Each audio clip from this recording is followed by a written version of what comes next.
If you've just graduated from medical school, you're under 2 weeks away from starting your first ever clinical job. Congratulations! I graduated 10 years ago and I have been in such a reflective mood that I was like, what are the tips that I wish I knew going into my F1 year 10 years ago? And in this video, I'm going to be sharing some tips and some things that I've learned over my 10-year-long career in an effort to equip you with some nuggets as you start your own journey.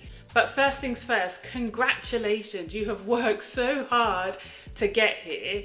I really do believe that medicine is such a rewarding career, it's such a service career, and as you've worked so hard to get here, I hope that you enjoy it. I hope you find your tribe and find a way to give value to the job as you move forward. If you're like me, you may be moving to a new location. I didn't get my first choice job as a foundation doctor. However, there is still so much to be gained from those experiences, and only with the gift of hindsight can I say this. But take heart, everything works out for a reason. If you're new to my channel, I'm Remy. I'm an OBGYN registrar in my senior years of training. I'm also a mother of 2, and I just recently got admitted into the Royal College of Obstetrics and Gynecology.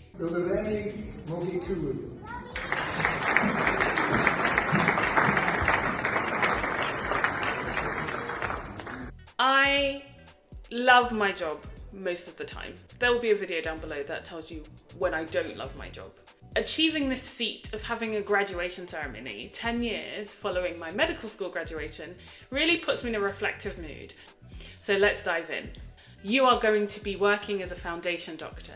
And although medical school equips you with so much knowledge, the learning curve is steep. I mean, like, the learning curve from my memory is so steep from medical school into actually working. I mean, they used to call it Black Wednesday for a reason, and I believe they don't anymore. I mean, when we did it, we had a shadow period, you get eased in, you have really supportive seniors actually. And now I know you've got lots of things on your phone, but back in the day we were carrying our cheese and onion textbook just to give us an idea, or just so that you can quickly flick through things because you're no longer in a school environment. But all of this is objectively fun. It's a new experience. Your brain is ticking, it's learning, it's developing new systems, it's developing new algorithms for how to handle patients, how to work within a team. So the hospital stuff is hard, will be hard, but there are things that you can do in your life within the hospital and without to really improve your experience of your F1 and F2 years. So the first thing I would say is you need to have more fun. You need to lean into your F1 and F2 group, join the local mess, and you just have to appreciate all the hard work you've done to this point and fully be present in the moment of learning to do all these new jobs. You can have fun with your fellow doctors, the nurses on the team, the allied healthcare professionals, and if you're working in an area that's remote, you're away from home, in your downtime, lean into the local social groups, into the mess groups, and make sure that you're truly having fun, because a well-balanced life outside of work is truly what's going to carry you through those first few transition months as a junior doctor. Crucially, I'm sure you've heard this many times, is time management on the job. Like, I remember slogging and walking around the hospital at 7 p.m, 8 p.m, when the job finished at 5, getting paid no extra. And don't worry, one of my sisters is a Gen Z, and I know you Gen Zs are different, and I rate you for that. I actually really admire it. But you just have to figure out ways to handle your job that it doesn't eat into your personal time. There are some things that are completely out of your control. Even now, there are things that are out of my control, which mean I may need to stay late. But now, having been 10 years in, there's almost nothing you can't hand over. And there is no shame in handing over. And that's the way that we build a better work culture. If people are leaving on time and handing over appropriate tasks for the on-call team to handle. And also acknowledging that there are certain tasks that could be done today, but actually will it make a clinical difference if it's not? And these are the things that you need to learn to prioritize. As well as time management for the benefit of your patients, for the benefit of your team, you have to learn time management for your own personal benefit. Make sure you're eating lunch. I remember being pregnant during clinical work once and not eating lunch till 3 p.m. because I thought it was busy. It's just never that busy. You need to eat, you need to drink, and you need to use the toilet regularly. Another funny story is when I was an F1 and I was bleeped at 4 p.m. being like, this guy has not gone to the toilet all day, we need you to come and catheterize him. And I looked at my watch and I assessed myself and I said, I've not been to the toilet since I started work this morning. Do I need a catheter? So it's just these little things about looking after yourself and also looking after the team as well. If you've managed to get a break, make sure that other people within your team are getting breaks as well. And that helps to build the camaraderie and ergo lean into more fun. In terms of like working with people, now I'm an obstetrician. I work with midwives, I work with nurses, I work with physios, I work with a whole load of allied healthcare professionals.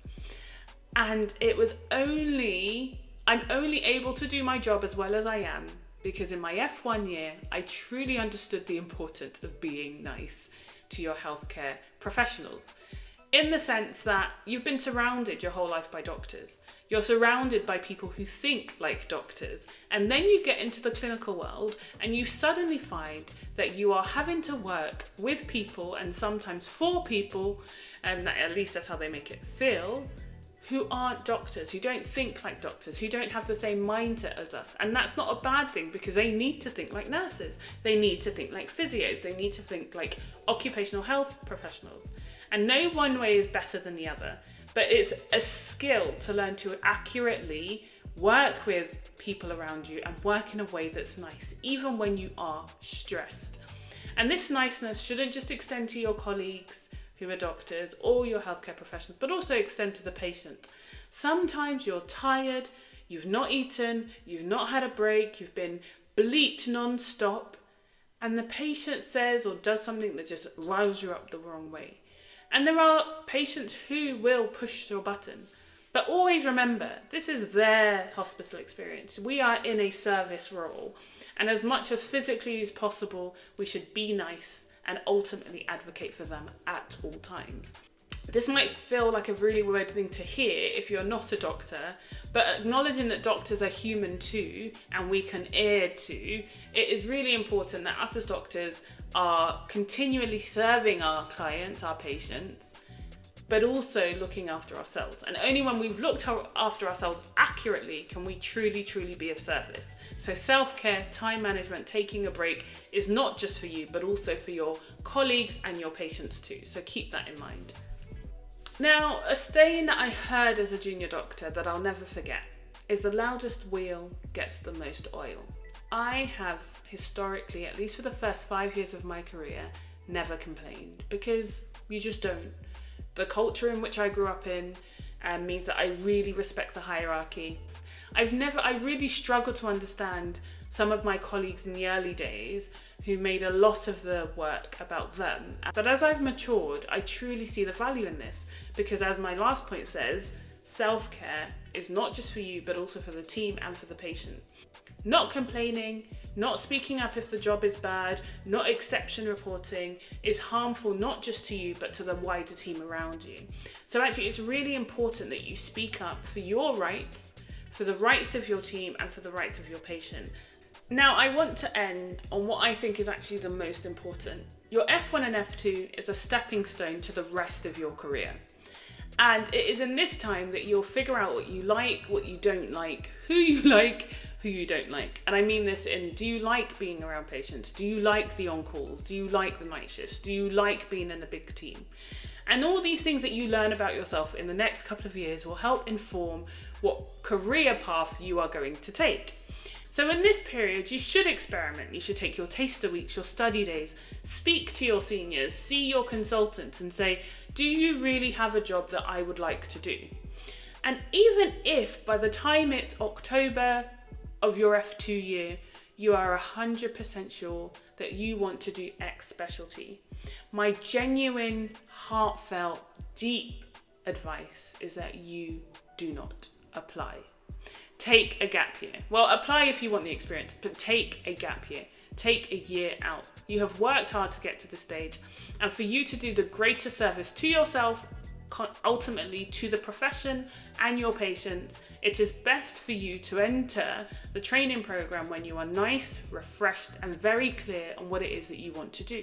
So in this year out, you could travel, you could explore, you could research, you could try alternative jobs, and you come back into the healthcare profession refreshed and revitalized and with extra skills to benefit everybody. So I would genuinely say do an F3 or an F4 or an F5.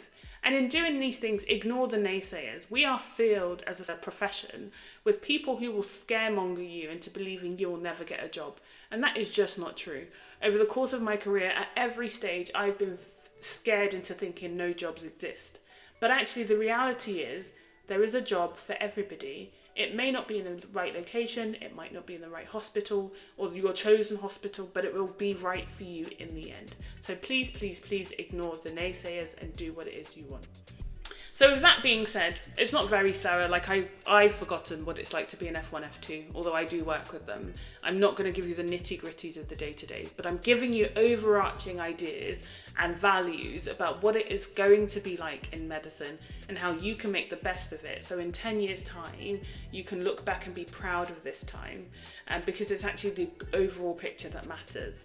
If you have any specific questions, drop them in the comments below. If you've got any points, if you think I've said something wrong and you want to challenge me, drop it in the comments below because I love it.